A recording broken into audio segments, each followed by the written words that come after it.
High, আসসালামু আলাইকুম বন্ধুরা, কেমন আছো?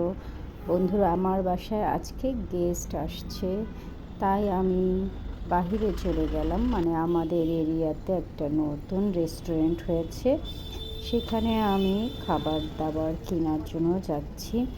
আসলে এখন রান্নাবাড়া তো অনেক করেছি জীবনে, এখন বর্তমানে কেন জানি আমার রান্নাবাড়া করতেই ইচ্ছে হয় না। মনে হয় একটু আরাম করে গিয়ে যদি রেস্টুরেন্ট থেকে নিয়ে আসি তাহলে অসুবিধা কী। দেখো, এখানে অনেক কিছু পাওয়া যায়, কত রান্না বাড়া হচ্ছে।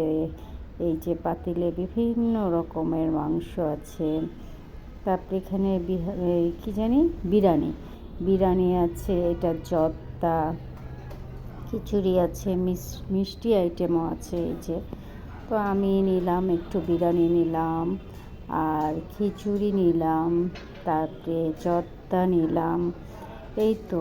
আর কিছু ভর্তা নিলাম, এখানে আমি টাকি মাছের ভর্তা আর শুটকি না, আর হলো কি কলা ভর্তা নিলাম। এই তো আমার নেওয়া হয়ে গেল। আর এইসব আমার এত মশলা, এর জন্য খুব একটা পছন্দ হলো না, কারণ বেশি মশলা আবার আমার পছন্দ না। তো চলে আসলাম বাসায়, নিয়ে গেস্টদেরকে খেতে দিচ্ছি। ভালোই লাগলো রেডিমেড খাবার। আবার পিচ্চিদের সাথে একটু আনন্দ করছি। দেখো, এই যে পিচ্চিগুলো খুব মজা করছে।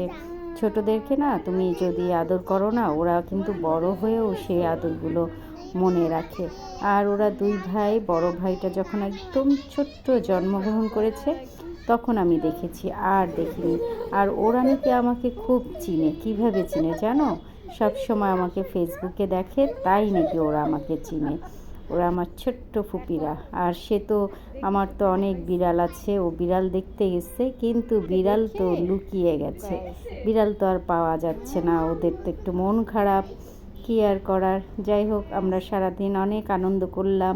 এবার গেস্ট চলে যাচ্ছে, সবাই ভালো থেকো, টাটা, বাই বাই, আবার দেখা হবে, আল্লাহ হাফেজ।